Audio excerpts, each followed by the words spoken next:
மூன்றாவதாக மஸ்ஜித் அக்ஸாவுடைய ஹுத்பா அந்த ஹுத்பா ஷேக் ஹாலித் அபு ஜும்ஆ ஹஃபிظஹு தந்தார்கள். முன்னோர்களுடைய வாழ்க்கை கால வரலாற்றிலே பின்னோர்களுக்கான படிப்பினை உண்டு, சமகாலத்தில் வாழக்கூடியவர்களுக்கு வாழ்ந்து சென்றவர்களின் வாழ்க்கையில் படிப்பினை உண்டு என்ற தலைப்பிலே ஹம்து ஸலவாத் தக்வாவுடைய வசியத்துக்கு பின்னால் பொதுவாக முஸ்லீம்களே காலம் என்பது படிப்பினைக்குரியது, படிப்பினை பெற வேண்டும். அது அல்லாஹ்வுடைய கல்லாக இருந்து கொண்டிருக்கிற சில ஆட்சிகள் பறிக்கப்படுகின்றன, அல்லாஹ்வுடைய ஆரோக்கியங்கள் நீக்கப்படுகின்றன, சோதனைகள் இறங்குகின்றன. அதே போன்று படிப்பினை பெறக்கூடியவர்களுக்கு அது படிப்பினையாக அமையும், புத்துணர்ச்சி பெறக்கூடியவர்களுக்கு புத்துமதியாக அமையும். எனவே நிகழ்வுகள் எல்லாம் அல்லாஹ்வின் பக்கம் நெருங்குவதற்கும் இபாதத்து செய்வதற்கும் அல்லாஹ் வழிபடுவதற்கும் தூண்டுகோலாக அமைய வேண்டும். நல்ல செய்திகளை பெறுவதற்கு நாம் படிப்பினை பெறுவதற்கு துணையாக அமைய வேண்டும் என்று சொல்லிவிட்டு, மக்கள் இருக்கிறார்கள் சிலர் செய்திகளை பரிமாறுவது வாசிப்பது அப்படியே கடந்து போவார்கள், படிப்பினை பெற மாட்டார்கள். எல்லாவற்றையும் ஷேர் பண்ணிவிட்டு பாட்டில் இருந்து விடுவார்கள், அதை பற்றி சீரியஸாக எடுக்க மாட்டார்கள், வாழ்க்கையை மாற்ற மாட்டார்கள். பொதுவாக அல்லாஹ்வுடைய வேதத்தை சரியான முறையில் சிந்தித்தால், எப்பொழுதும் வாழ்க்கை பக்கங்களை திருப்பி பார்த்தால், புரட்டி பார்த்தால், பாவிக அநியாயக்காரர்கள் அராஜகர்கள் அழிந்த வரலாறு ஆழமாக பதியப்பட்டிருக்கிறது. எனவே பொதுவாக அராஜகர்கள் தன்னுடைய கூட்டத்தாருக்கு நேர்வழி காட்டுவதாக கூறி வழிகெடுத்து கொண்டிருப்பார்கள். ஃபிரௌனுடைய வார்த்தை தான், நான் உங்களுக்கு என்னுடைய அபிப்பிராயத்தின்படி உங்களை வழிநடத்துகிறேன், உங்களை காட்டுகிறேன், நான் உங்களுக்கு நேரான வழியைத்தான் காட்டுகிறேன் என்று தீய வழியை அந்த ஃபிரௌன் காட்டினான். காஃபிர் 29 வசனம்.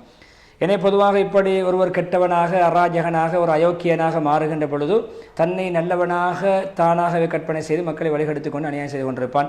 இரத்தம் ஓட்டுவான், பெண்களை விதவையாக்குவான், குழந்தைகளை அனாதையாக்குவான். அதே போல் எந்த சங்கையும் பேண மாட்டான், அவருடைய உரிமையும் பேண மாட்டான். அவனிடத்துல இரக்கத்தன்மை இருக்காது, கல்லஞ்சக்காரனாக இருப்பான். இது வரலாற்று ரீதியாக நிரூபணமான ஒரு உண்மை. எனவே கடந்த கால கவலையான நிலைமைகள்லாம் நமக்கு ஒரு படிப்பினை, அல்லாஹ்வுடைய ஒரு வழிமுறை. அது மாறி மாறி வந்து கொண்டிருக்கும். இந்த காலத்திலும் சில ஃபிரௌன்கள் இருக்கிறார்கள், இந்த காலத்திலும் காரூன்கள் இருக்கிறார்கள். ஃபிரௌன் போன்ற ஆட்சி செய்யக்கூடியவர்கள் ஃபிரௌன்கள் தான், காரூனுடைய சாயலை பொருளாதாரம் ஈட்டக்கூடியவர்கள் காரூன் போன்றவர்கள் தான். அந்த காலத்திலே முனாஃபிக்குடைய பாணியிலே நடக்கக்கூடியவர்கள் இந்த காலத்திலும் முனாஃபிக்குடைய பட்டியலில் சேர்ந்தவர்கள் தான். அந்த காலத்திலே சொன்னார்களே, அப்துல்லாஹ் இப்னு உபய் இப்னு சலூல் முனாஃபிக்குடைய தலைவன், அவனுடைய தன்மை உள்ளவர்கள் இந்த காலத்திலும் இருக்கிறார்கள். எனவே அவர்களை ஒட்டியவர்கள் தான். எங்களை விட பலசாலிகள் யாரெல்லாம் பேசுவார்களோ நாங்கள் தான் பெரியார்கள் என்று முன்னைய காலத்திலே வாழ்ந்து அழிந்து நாசமாகிய அந்த ஆத் சமூது கொப்பானவர்கள். எனவே யார் நேர்வழியை விட்டுவிட்டு வழிகேடான குருட்டுத்தன்மையை தந்திருப்பாரோ அது சமூத் கூட்டத்தை போன்றவர்கள். அவர்கள் சமூத் கூட்டம் போன்றுதான் அழிந்து நாசமாகுவார்கள். எனவே இந்த காலத்திலும் அந்தந்த காலத்தில் இருக்கின்ற அந்த பாவங்கள் இருந்த காலங்கள் இந்த காலத்தில் வேறொரு உருவில் வந்தாலும் அதே சகாக்கள் இந்த காலத்திலும் இருக்கிறார்கள். அவர்கள் ஊர்களிலே குழப்பம் செய்வார்கள், அதிகமாக ஊர்களிலே பிரச்சனைகளை ஏற்படுத்துவார்கள், குழப்பங்களை செய்து கொண்டிருப்பார்கள். அவர்கள் மீது அல்லாஹ் உங்களுடைய ரப்பு வேதனையின் சாட்டை இறக்கினான், வேதனை சாட்டினான். சூரா ஃபஜ்ர் 11-13 வசனங்களை ஓதிவிட்டு, எனவே தோற்றங்கள் வித்தியாசம், செயற்பாடுகள் வித்தியாசம், அமைப்புகள் வித்தியாசம், எல்லாருமே அடிப்படையில் ஒன்றுதான். பெரிய அநியாயம், கொலை, அதே போன்று கொள்ளைகள், அதே போன்று சொத்து அபகரிப்புகள். ஃபிரௌன் மூசா அலைஹிஸ்ஸலாம் நடந்து கொண்டது போன்று இந்த கதை நடந்து கொண்டார். பசியிலே போடுவது, அதே போன்று மக்களை உஷ்ணத்திலே சிரமப்பட வைப்பது, நெருக்கமானவர்களை கைவிடுவது. அபூஜஹல் நபி ஸல்லல்லாஹு அலைஹி வஸல்லம் சஹாபாக்களுக்கும் அந்த பொருளாதார தடை விதித்து அடைத்து வைத்தது போன்று இந்த காலத்திலும் பசியில் அடைத்து வைக்கிறார்கள். அபூஜஹலுடைய வேலையை செய்பவர்களும் அபூஜஹல் போன்றவர்கள் தான். அதே போன்று ஃபிரௌனுடைய வேலை செய்யக்கூடியவர்கள் ஃபிரௌன் போன்றவர்கள் தான். எனவே அநியாயக்காரர்கள் யார் இந்த காலத்தில் இருக்கிறார்களோ முன்னைய கால அநியாயக்காருடைய செயல்களை வேறு உருவில் செய்தாலும் அடிப்படையில் அது அநியாயம், அராஜகம், அது அயோக்கியத்தனம். எனவே அவர்கள் எங்களை கோபப்படுத்திய பொழுது நாங்கள் அவர்களை தண்டித்தோம் என்ற ஆயத்துக்கிடங்கு சுஹ்ருடைய 55 வசனத்துக்கிடங்கள் இவர்களுக்கும் தண்டனை ஃபிரௌனுக்கு வந்தது போன்று, காரூனுக்கு வந்தது போன்று, ஆத் சமூதுக்கு வந்தது போன்று, அபூஜஹலுக்கு வந்தது போன்று, அப்துல்லாஹ் இப்னு உபய்க்கு வந்தது போன்று இந்த கால இவர்களுடைய சகாக்களுக்கும் வரும் என்பது குர்ஆனுடைய நிதர்சனமான உண்மை என்பதை சொல்லிவிட்டு பாருங்கள், எங்கே அவர்கள் முன்னைய கால அநியாயக்காரர்கள் அராஜகர்கள் அந்த காலத்தில் வாழ்ந்த அயோக்கியர்களும் எங்கே? கிஸ்ராக்கள் எங்கே? கைசர்கள் எங்கே? ஃபிரௌன்கள் எங்கே? ஆத் எங்கே? சமூத் எங்கே? அதே நூறு சொத்த கூட்டம் எங்கே? அநியாயக்காரர்கள் எங்கே? அதே போன்று எப்பொழுதுமே அத்துமீறல் ஈடுபட்ட அராஜகர்கள் அநியாயக்காரர்கள் அழிச்சாட்டியம் புரிந்தவர்கள் எங்கே? அழிந்து நாசமாகினார்கள். எனவே இவர்களும் அழியவதற்கு காத்து கொண்டிருக்கிறார்கள், அழிய போகிறார்கள்.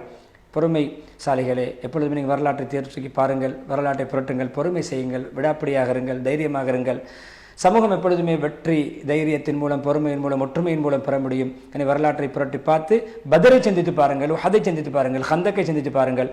அங்கே அல்லாஹ்வுடைய நம்பிக்கை, பொறுமை, மன தைரியம், ஈமான் வென்றது, மூமின்கள் வென்றார்கள். பெரும் படைப்பட்டாலும் எல்லாம் ஆயுத பாணிகள் எல்லாம் தோல்வியை தழுவினார்கள் என்பதை சொல்லி பாருங்கள். என இப்படியான ஈமான் நல்ல நிம்மதி பாதுகாப்பை மனதிலே ஊட்டுகிறது. நீதி நேர்மையை இஸ்லாம் போதிக்கிறது. அது வரலாற்று ரீதியான உண்மை. அநியாயம் அராஜகங்கள் அத்துமீறல்களை கொண்டு நாங்கள் ஒருபோதும் அதை நாங்கள் எதிர்க்க மாட்டோம். நாங்கள் ஈமானை கொண்டு, தைரியத்தை கொண்டு, பொறுமையை கொண்டு, நல்ல பண்பாடுகளை கொண்டு தான் எதிர்ப்போம். எனவே நாங்கள் வெற்றி பெறுவோம் என்பதிலே சந்தேகமில்லை. இப்படித்தான் நாங்கள் எதிரிகளுக்கு நாங்கள் பதில் கொடுப்போம். சத்தியம் அசத்தியத்தை இப்படித்தான் நாங்கள் பிரித்து காட்ட முயற்சிப்போம். பொதுவாக நாங்கள் மிகவும் கடுமையான ஒரு தேவை இருக்கிறது, அல்லாவோடு நல்லெண்ணம் வைப்பது. அல்லாவோடு நாம் நல்லெண்ணம் வைப்பது, நற்சகுணமாக சிந்திப்பது, அல்லாவின் மீது நம்பிக்கை வைப்பது, அல்லாவின் மீது பேராதரவு வைப்பது, அது எப்பொழுதும் நமக்கு அத்தியாவசியமான ஒன்று. சிரமங்கள், பிரச்சனைகள், சோதனைகள் வரும் பொழுது, அசம்பாவிதங்கள் நடக்கும் பொழுது, பாதகமான விடயங்கள் நடக்கின்ற பொழுது, கஷ்டமான நிலைமை வரும்பொழுது, சவால்கள் வரும் பொழுது அல்லாவுடைய நம்பிக்கையோடு அதை முகம் கொடுப்பது, நிராசையாகுவதில்லை. பாருங்கள் எப்படி அழகான வார்த்தைகள். நீங்கள் அல்லாவுடைய ரஹ்மத்தை நிராசையாக வேண்டாம். சுமர் 33. யூசுப் தன்னுடைய மகன் தன்னுடைய சகோதரர் பென்யாமீன் சொன்னார்கள், நான் இருக்கேன் உங்களுடைய சகோதரர், நீங்கள் கவலைப்பட வேண்டாம், உங்களை நீங்கள் சிரமப்படுத்திக் கொள்ள வேண்டாம், மனம் வருத்தம் அடைய வேண்டாம், நீங்கள் அலட்டிக் கொள்ள வேண்டாம், நான் உங்களுடைய சகோதரன், உங்களுக்கு உதவியாக இருக்கிறேன் ஆறுதல் சொன்னார்கள். அதேபோன்று மூசா அலைஹிஸ்ஸலாம் அங்கே ஊரிலிருந்து கொலையாச்சத்து விடுக்கப்பட்டு பயந்து வந்த பொழுது ஷுஐப் அலைஹிஸ்ஸலாம் ஆறுதல் சொன்னார்கள், பயப்பட வேண்டாம், நீங்கள் தப்பிவிட்டீர்கள், அநியாயக்கார கூட்டத்திலிருந்து தப்பிவிட்டீர்கள் என்று ஆறுதல் சொன்னார்கள். கசஸ் 25. அதே போன்று நீங்கள் அல்லாஹ்வுடைய அருளை விட்டு நீங்கள் நிராசையாக வேண்டாம். சூரா யூசுப் 87. அது முஹம்மது ஸல்லல்லாஹு அலைஹி வஸல்லம் அவர்கள் சவுர் குகையிலே அபூபக்கர் அவர் சொன்னார்கள், லா தஹசன், கவலைப்பட வேண்டாம், சஞ்சலப்பட வேண்டாம், நிச்சயமாக அல்லாஹ் எங்களோடு இருக்கிறான். தௌபா 40. இப்படியான ஆயத்துகளில் நம்மை தைரியப்படுத்துகின்றன, அல்லாஹ்வுடைய நல்லெண்ணத்தை உண்டு பண்ணுகின்றன, நற்சகுணமாக சிந்திக்க வைக்கின்றன. அதே போன்று பலஸ்தீன் பூமியிலே தன்னை போராளிகளாக நிறுத்துகின்ற போராளிகளை நீங்கள் கவலைப்பட நிச்சயமாக அல்லாஹ் எங்களோடு இருக்கிறான். மனதிலே உண்மையிலே நிம்மதி, சந்தோஷத்தை அல்லாஹ் உண்டு பண்ணுவான். கஷ்டமான கலக்கமான நெருக்க மனதில் நிம்மதியை தருவது அல்லாஹ்வுடைய பெரும் பாக்கியம், அல்லாஹ்வுடைய உதவி. அது உண்மையை நபி ஸல்லல்லாஹு அலைஹி வஸல்லம் பின்பற்றக்கூடிய ஒரு இறை வழி, அல்லாஹ்வுடைய ஒரு முறை.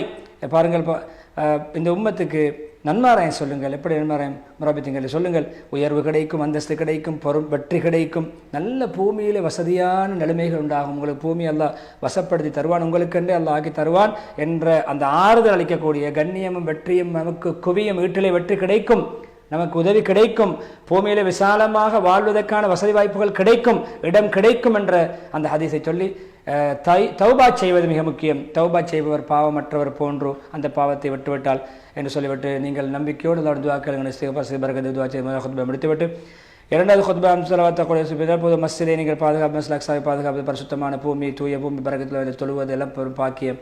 அதிலே எல்லா விடயங்களும் நீங்கள் ஈடுபடுகிறீர்கள், கண்ணியமான முறையில் நீங்கள் நடந்து கொள்கிறீர்கள். எப்பொழுதுமே எங்களுடைய உள்ளங்களில் ஒரு சிறந்த ஒரு நல்ல அது மஸ்ஜித் அக்ஸாவுக்கான ஒரு விசேஷமான ஒரு இடமும் கண்ணியம் நம்முடைய உள்ளங்கள் இருக்கின்றன. அது கட்டிடம் அல்ல, அது உள்ளத்தோடு சம்பந்தப்பட்டது. அது நம்முடைய எழுச்சி, நம்முடைய ஆன்மீகம், நம்முடைய உயிரோட்டம். மஸ்ஜித் அக்ஸா வெறும் இபாதத்துக்காக ஒன்று சேருகின்ற இடம், வணக்கசா ஒன்று சேருகின்ற இடம் அல்ல, ஈமானுடைய அடையாளம், ரஹ்மானுடைய வீடு. அதே போன்று அது பொதுவாக அந்த மஸ்ஜித் அக்ஸாவுடைய அன்பு நம்முடைய உள்ளத்தில் மேலோங்க வேண்டும். அது வெறும் கட்டிடம் அல்ல, அல்லாஹ்வுடைய புனித ஸ்தலம் என்று சொல்லிவிட்டு அதை நீங்கள் பாதுகாக்க விட்டுக் கொடுக்கக்கூடாது. அதை எப்பொழுதுமே நபி ஸல்லல்லாஹு அலைஹி வஸல்லம் அவர்கள் அந்த மஸ்ஜித் அக்ஸாவில் நபிமார்களுக்கு இமாமத் செய்த தொழுகை நடத்தியது. அதேமாதிரி வாழையடி நபிமார்கள் மூலம் நிர்வகிக்கப்பட்ட மஸ்ஜித். அது நபிமார்கள் தான் அவருடைய நிர்வாகிகளாக இருந்திருக்கார்கள், கண்காணிப்பாளர் இருந்திருக்கார்கள், இமாம்களாக இருந்திருக்கார்கள், மக்களுக்கு தலைமை வகிக்கக்கூடியவர்கள் இருந்திருக்கார்கள். அப்படி பாதுகாக்கப்பட்டு வந்த ஒரு நம்முடைய சொத்து, இஸ்லாமியருடைய முஸ்லீம்களுடைய ஒரு சொத்து. அதை நாங்கள் பேண வேண்டும், கவனிக்க வேண்டும், அதை நாங்கள் கைவிட்டு விடக்கூடாது. நம்முடைய நகரம் பரிசுத்த நகரம், அது குதுஸ் நகரம். எனவே அது உண்மையிலே நகரங்களுக்கெல்லாம் ஒரு மலர் செண்டு போன்று அவ்வளவு பரக்கத்தான பெருமதியான ஒரு மாணிக்கம் போன்ற நகரம் மைத்துல் பக்ஸ் என்று சொல்லக்கூடிய குதுஸ். எனவே அது எப்பொழுதுமே அது இலங்கிக் கொண்டிருக்க வேண்டும், ஒளியூட்டப்பட்டு கொண்டிருக்க வேண்டும். அது எப்பொழுதுமே அது கம்பீரமாக அது காட்சி அளிக்க வேண்டும். அது புனித பூமி அல்லவா, அது கண்ணியப்படுத்தப்பட்ட நகரம் அல்லவா. எப்பொழுதுமே அது நம்முடைய பார்வைகளை அதை எப்பொழுதுமே ஈர்த்து கொண்டே இருக்க வேண்டும். நம்முடைய பார்வை அதன் பக்கம் இருந்து கொண்டே இருக்க வேண்டும். நம்முடைய உள்ளங்கள் எல்லாம் அதனோடு நம்முடைய உள்ளங்களை அந்த மஸ்ஜித் வெல்ல வேண்டும். நம்முடைய உள்ளங்களை அந்த மஸ்ஜித் அக்ஸா கட்டுப்படுத்த வேண்டும். அந்த அளவுக்கு ஈர்ப்பு ஏற்பட வேண்டும் மஸ்ஜித் அக்ஸாவோடு. கியாமத்து நாள் வரைக்கும் அல்லாஹ் அதை பாதுகாப்பான். அது பாதுகாக்கின்ற நடவடிக்கையில் நாம் ஈடுபட்டு கொண்டே இருப்போம். அதை நாங்கள் கொள்கை ரீதியாக நம்பிக்கை கொண்டவர்களாக அல்லாஹ்வுடைய வாக்குறுதி மீது உண்மையான நம்பிக்கை வைத்தவர் நமக்கு வெற்றி கிடைக்கும். மஸ்ஜித் அக்ஸா முழுமையாக நம்முடைய கட்டுப்பாட்டில் வரும், நம்முடைய கட்டுப்பாட்டில் இருக்கும்.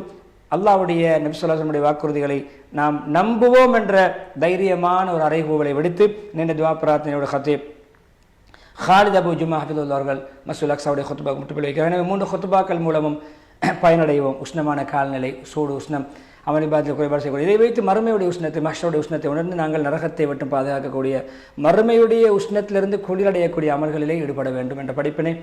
இரண்டாவது, அந்த ஹுத்பாவில் கல்வி எப்படி, எந்த நோக்கத்தில் கற்கணும், எப்படி கற்க முயற்சிக்க வேண்டும், மாணவருடைய கடமை என்ன, ஆசிரியருடைய கடமை என்ன, பெற்றோருடைய கடமை என்ன, சமூகத்தின் நல்ல பிரஜையை உருவாக்குவதிலே கல்வியினூடாக ஒழுக்க விழுமியங்களோடு, ஆன்மீகத்தோடு, நல்ல நெறிப்படுத்தலோடு, பண்பாடுகளோடு மாணவர்களையும் பிள்ளைகளையும் நாங்கள் கண்காணிப்போடு வழிநடத்த வேண்டும் என்ற இரண்டாவது ஹுத்பா அந்த படிப்பினை நமக்கு தருகிறது. மூன்றாவது, மஸ்ஜிதுல் அக்ஸாவுடைய பூமி, பலஸ்தீன் மக்களுடைய வாழ்க்கை, சிரமங்கள், கஷ்டங்கள், மரணித்தவர்கள், வாழ்ந்து சென்றவருடைய வாழ்க்கை மூலம் படிப்பினை பெறுவோம். சமகாலத்தில் படிப்பினை பெற்ற எதிர்காலத்திலே திட்டத்தோடு செயல்படுவோம், முன் திட்டத்தோடு சிறந்த முறையில் வெற்றியை அடைவோம் என்ற தலைப்பில் அந்த ஹுத்பா, இந்த 3 ஹுத்பாக்கள் நாமும் பயனடைந்து பிறருக்கும் எத்தி வைப்போம் என்று கூறியவனாக நிகழ்ச்சியை தயாரித்து தொடங்க நண்பர் ரிஜ்வானுக்கு நன்றி கூறியவனாக, நேயர்கள் அனைவர்களுக்கும் அல்லாஹ் ரஹ்மத்தும் பரக்கத்தும் செய்வானாக என்ற துவாவோடு மீண்டும் ஒரு மனாப் இஸ்லாம் நிகழ்ச்சியிலே உங்களை சந்திக்கும் வரை விடைபெறுகிறேன். ஆஹிரு தாவானா அனில் ஹம்துலில்லாஹி ரப்பில் ஆலமீன். வஸ்ஸலாமு அலைக்கும் வரஹ்மத்துல்லாஹி வபரகாத்துஹு.